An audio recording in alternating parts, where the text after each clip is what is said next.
a very esteemed guest, Mr. Narayana Joisa. He is a part of an elite group, Podar International Schools. He has been a part of this institution for 8 years now. Welcome to the show, sir. Thank you. To begin with, can you talk to us about how you step into this sector in the first place?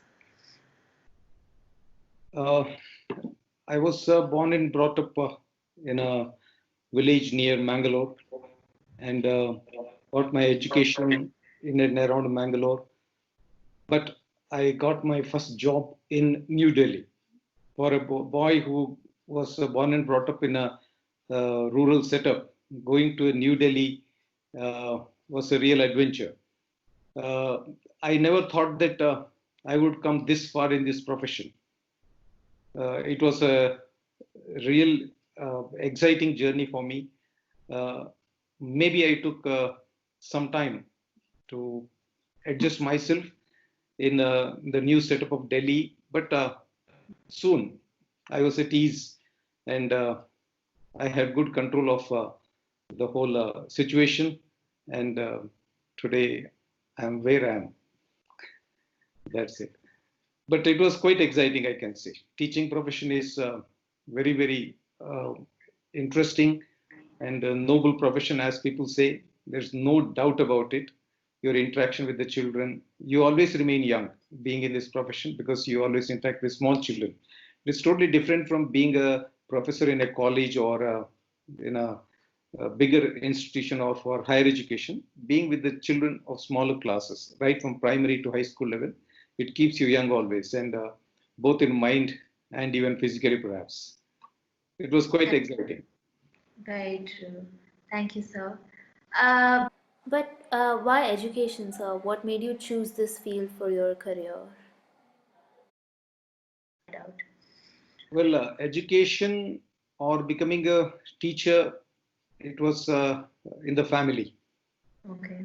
My uncle was a lecturer in a college. My 3 elder brothers worked as teachers and retired, 2 of them from a school and 1 of them in a college. So teaching has come as a family profession, and there was no thinking of going for any other field.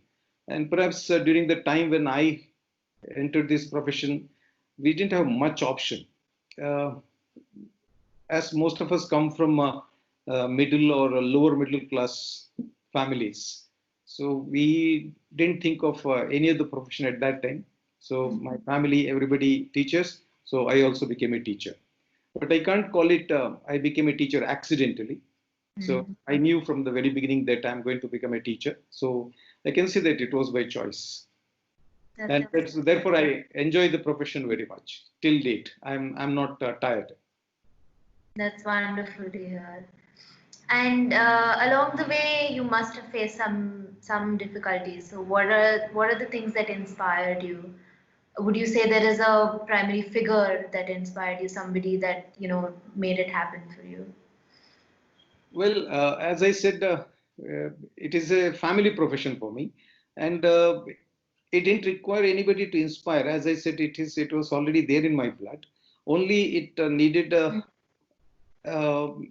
situation or an atmosphere, and I got it in Delhi. I think that was the best thing that happened. Otherwise, I would have ended up in a rural school. It's not bad in any case, but it opened the world for me going to Delhi. So becoming a teacher was then it became easy for me, and I easily was on track very soon and earned a good name as a teacher there. I worked for more than 20 years as a teacher in that school where I started in Delhi. But then to become the principal, I moved out. I had to because there was no opportunity waiting for me in the near future. So I opted out to leave that school, and I went to Uttar Pradesh then. I became a principal there in a residential school belonging to Bharati Vidya Bhavan. And then I moved to quite a few, 3 more institutions, I can say. Wow, okay. Tell us more about your experience in Delhi, sir. What school were you teaching in, and how was your experience? It was not a very famous school, I can say. It was a government-aided school, but meant for Kannadigas. Okay. So that was the name of the school is Delhi Kannada School. I was Oh, wow. there for more than 20 years, as I said. So there were people, even though even in those days, in the 80s, when I went there. So I did not find myself out of place. There was no reason for me to feel even homesick, though I missed my parents and siblings. So there were people to accommodate and help. So it was quite interesting, and I became a what you call a famous figure in my native place. In those days, somebody has gone to Delhi to become a teacher. Nobody could believe it. It was quite interesting. And whenever I came back, people idolized me. Oh, he has come from Delhi. But nowadays, even if you go, nobody cares. But it was really a good experience. Very true. Next, what are some of the principles and morals that you feel, you believe that education should run alongside with? As a professional who's been in this field for so long, what do you think is important when you're solely responsible for the growth of thousands of children? See, education system has changed a lot. What it was when I joined and what it is today. It's a big sea change, what you call. It is not possible to think in those terms at all. There is a saying, if you try to teach the children the way you were taught, you are rather fooling a new generation of people. So I had to make a lot of changes, a lot of technology I had to learn. In addition to that, the way the people think about education has also changed now. There was a time when, as a teacher, whatever I did, whatever I said, it was accepted. But now, with the system changing, with the technology growing, people, it has become more commercialized. People have become more practical minded. Teachers are not the same way they are treated like in those days, guru. I think such things are missing. Though there are people, a lot of people who admire good teachers and all. There's no doubt about it. But there is another section of people who think they are buying education. It has come to that level. And even the students have changed a lot because of that. The same kind of respect. Now, even today, if I see one of my teachers of my those days, of course, most of them are no more. But if I see them, I would stand up and I wouldn't dare to sit in front of them. We could never make even eye contact with my teachers. I could never do that. But nowadays, children, they are very daring. I don't say it's a bad change or anything, but it was there is a lot of difference now. But at the same time, today's children, they do not get much exposure to the realities of life. What we learned naturally in our day-to-day life, the today's children, they don't learn at all. So I could do a lot of things even at the age of 2. Even when I was in grade 2. So I was self-dependent. I prepared myself for the school. I walked about 2 kilometers to the school with the school bag, though it was not as heavy as it is nowadays. So I was self-dependent. So I can see that throughout, I was a self-made person. It's not that my parents didn't support me. They did support me. They allowed me to be independent. It was not that they held my hand everywhere. They didn't spoon feed me, I can say. So that made me a stronger person. So today's children need to be brought up like that. You cannot make them dependent. Always parents helping. They think that the child is very precious. He cannot do it. Even to open a door, they go and help the child. So they make the child sit down in the car and they see that every comfort is given to him.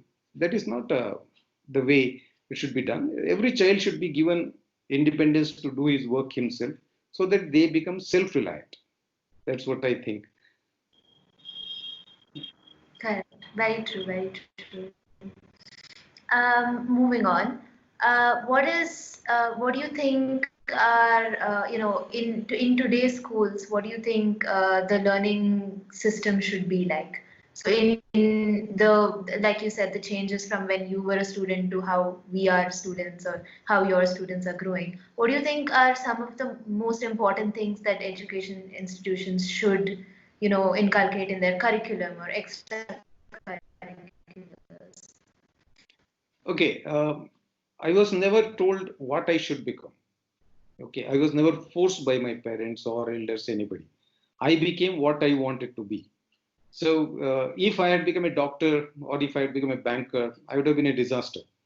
So because that was not something I was cut out for.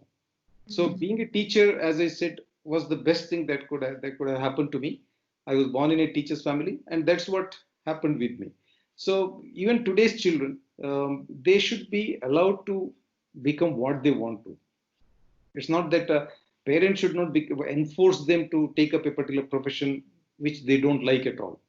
For example, in a particular family, one parent may say, I want my son to become a doctor, whatever may be the thing. He will mortgage his house even for that, to pay the fees. But he wants to see a doctor. But the child has no aptitude to become a doctor. So naturally, with great difficulty, even if he becomes one, he'll be failure in their profession. So these are the things that the present day parents should understand. And there is no need to put any pressure. No child is going to be a waste product. Every child will have an opportunity. I myself can't say that I was a brilliant student or always a class topper or anything. But today, what I have achieved, I am very, very happy about that. I have a lot of things to look back in pride. So there is no need to force anyone to become something. So it is everything will happen in its own way. We should ensure that the children are on track. They are focused. But everywhere guiding them and hand holding, it is not required. Let the children become independent. That's what the parents should think. Correct. Right. So I heard unfortunately, I have not been a part of your institution or your student ever, but I've heard from Priya ma'am as well that you are a favorite among students and you make it a point to remember children's names and you're, very, very well loved among the students. So what do you think are some of the qualities a teacher should have, as a person who's solely responsible for a lot of children? See, first of all, you should be a person who likes children, being in the company of children. Okay. So if you do not like that, you can't be a teacher at all. So when the children make noise, when the children trouble when you're teaching in the class, if you get short-tempered or if you keep on reprimanding them, you cannot get their love. So how to manage them? At the same time, you cannot let the things go out of hands in the class when you're teaching. First important thing for a teacher is to have good control over the class management. And for that, they need to love the children. So that affectionate, uh, conversation with them, the way you deal with them, inquire about them, and calling every child by name, that makes a lot of difference. The children feel very happy to know that sir knows my name. So there are many children who have come and asked me, sir, do you know my name? So when I said to his name, the child, I could see him beaming. Oh, sir knows my name as well. So that kind of an attachment, that always helps. And the very thought that sir cares for me, my teacher cares for me, that gives a lot of confidence to the children. And automatically you become affectionate and friendly with them. And they gel with you more and they look forward to your classes. You don't have to go and quieten them. Initially, it will be tough. Once you have established yourself, impressed yourself, then it becomes a pleasure. Teaching becomes a pleasure. Correct.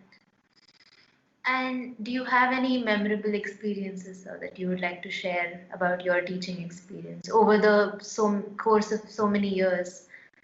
Some memorable experiences. See, teaching every day is a new day in teaching. You cannot plan what is going to happen, what you're going to do in the class, and so on. You have to be prepared to take decisions on the spot. So when the children ask questions, you should be prepared for that. Every teacher has to prepare much more than what they're going to teach in a particular period. They can't be bookish in their knowledge. A teacher needs to have a lot of knowledge, and the children look forward to see the teacher explaining everything they ask. If the teacher shows a little incompetence, then the teacher may lose the respect. But even if it doesn't mean that the teacher knows everything the child asks, teacher is not an encyclopedia, there may be, but it has to be told in a very polite way, like, okay, child, I will get back to you with the right answer. So no child will feel bad about it. But asking about the interesting experience and all, every day we have interesting experiences. We can write volumes of books on those things. But what matters is when the children come back to you after many, many years of teaching that you've done to them, and now they are professionals. They work for various world famous international companies, multinational companies. They are CEOs in that, and they come and recall, or they send a message and recall that you're my teacher, you made a difference in my life. That is what makes a difference in our lives. That is what is gratifying. So I said that I have a lot of things to look back in pride. These are the things that remember. So this kind of thing cannot happen in colleges or universities. Normally, I'm telling. It doesn't mean that teaching there is not practical or it is not gratifying. But the way it happens in schools, the way you connect with the children at schools, that is the biggest, because you lay the foundation for them, and the children will always remember you for that. I think teaching in a school is totally different from teaching in a college or university. While teaching in a school, you get in personal touch with the children, and they interact with you. Your contact with them is very, very friendly. Whereas in colleges, it may not happen so. I would say rather it's impersonal. They may get up and walk away from the class. They may come whenever they want. Whereas in a school atmosphere, when you are doing well, you are a good teacher, the children do come and sit in the class and they listen and they remember you for the day you have made for them. So that is the best thing about the school teaching.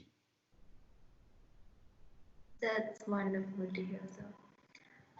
So what would you say you have taken away from this profession? Something that you have learned and inculcated in your own life because you've been a teacher for so long. See, recently we had a farewell for grade 10 children in the school a few months back. At that time, the children, they spoke about their aspirations and so on, so many things. And everybody said about becoming scientists, astronauts, engineer, doctor, and so on. I noticed that not a single student aspired to become a teacher. I said this in the meeting during my speech. Not a single student wants to become a teacher. Perhaps no parent would also like to see his or her son become a teacher. To become a teacher, you just don't have to be in a school. There are countries in which teaching is the most respected profession and teachers are the most highly paid professionals. So become teacher in such a place is a pleasure. And perhaps they don't know the happiness a teacher gets while teaching in a school or interacting with the children. So I have no complaints at all. After so many years, I have never wished that I wish I were a doctor, I were a banker or anything. No way. I am very happy. This is the best thing that has happened to me, and nothing would have satisfied me more than this. I think a lot of people hearing this will aspire to become teachers now because you've said such wonderful words about it. Lastly, sir, I had a very apt question to this situation that we're all facing now with the lockdowns and the virus and all of the things that are happening in the world. What is your view on this situation? How do you think education will be impacted? And what do you think is the best? Because some education is not an industry that can stop functioning. Because a lot of children are dependent on this to grow and to become something of themselves. So, what, according to you, is the best possible solution? See, this corona has brought everybody to one's knees. Nobody is above, nobody below, or no one is forward, no one backward. irrespective of their position, corona will affect. So this is the one philosophy or lesson everybody has learned. Secondly, if you look at corona as a curse, yes, it is. It's killing people, near ones and dear ones. So many people in the country are dying. If you look at that, if you look at it that way, I think it is a curse. But on the other hand, look at the lot of things that you have learned. We never thought that we would meet like this on Skype, or this kind of virtual interview would happen. Had it been not there, perhaps we would have met live. But this is an experience. Even I did not, conduct many programs on Skype or Google Meet or any such platforms. So it has given us a lot of opportunities. So same thing has happened with the teachers. Many of them have become tech savvy now in the last 2 or 3 months. Many of them have learned to create Google links, etc. Many of them have learned how to be careful while teaching. Maybe when in live teaching, they are exposed to the children, but now they're exposed to their parents also. So there are parents who judge the teachers based on how they perform in this virtual teaching.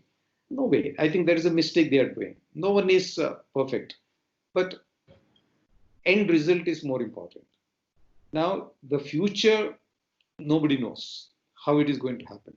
But it looks like the whole system of education is undergoing a big churning, and perhaps it is going to change the way children are educated in the future. Maybe home learning or homeschooling may become more practical. So far, it was only theoretical. So now, maybe parents may not like sending their small children to school and exposing them to the risk. But that is not the right way. What has been going on is the best. Live classes, interacting with friends. Already, my students who are sitting at home, and learning in virtual classes, sometimes I interact with them. They're all waiting to come back to school because they miss seeing their ma'am, sir, and of course miss playing with their friends, teasing one another, fighting with one another. That life is missing.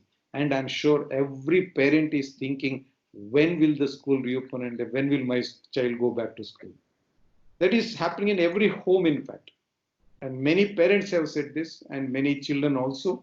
When I interact with them sometimes, they say that they're all waiting for the school to reopen and come back to school.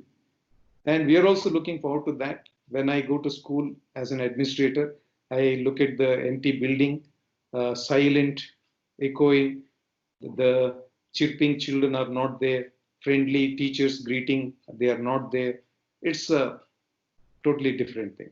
We hope that everything will come back to normalcy, and we are all going to lead a happy life in the future.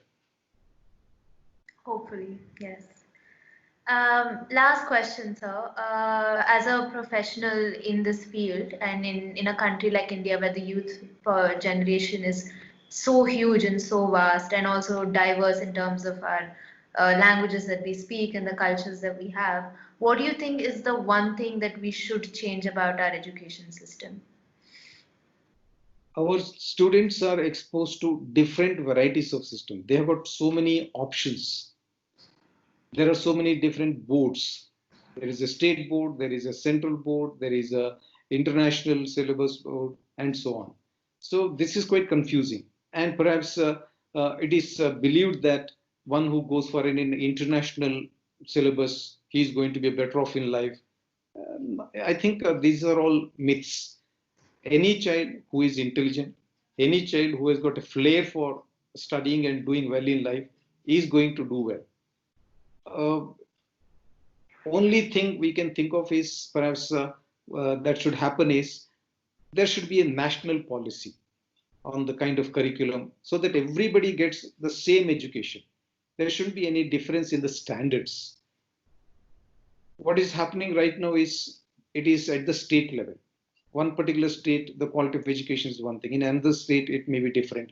That should not happen. A national policy will make everybody equal. So when everybody gets the same standard of education, then all are getting exposed to the same thing. So then it will happen as per the child's talent. So always we have to accept that there will be children who will do very well, some children who will do well or good, some who will lag behind. But even those who lag behind, that is not the end of the world. Even they have a future.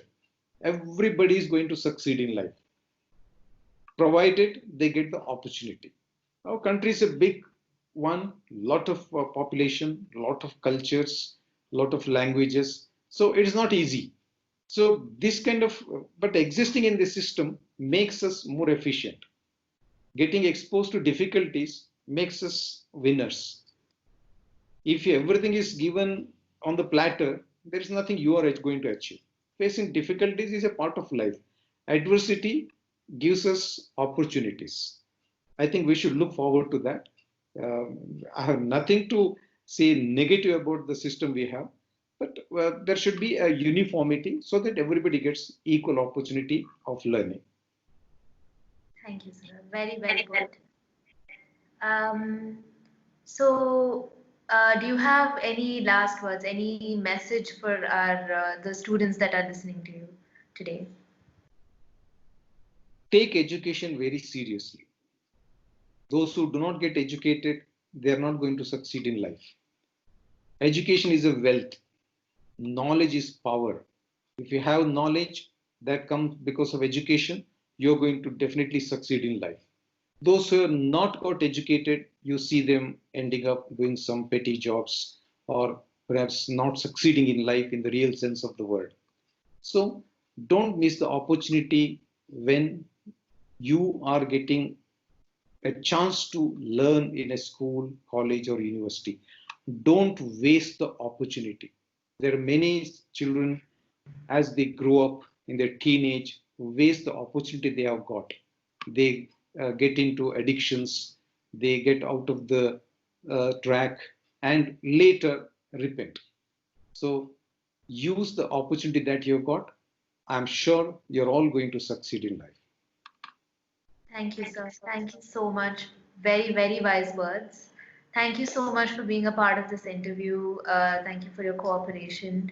I would also like to thank the Samakbhava team for putting this together. It was a wonderful opportunity to get to talk to you and meet you in this, unprecedented times. So thank you so much. Namaste.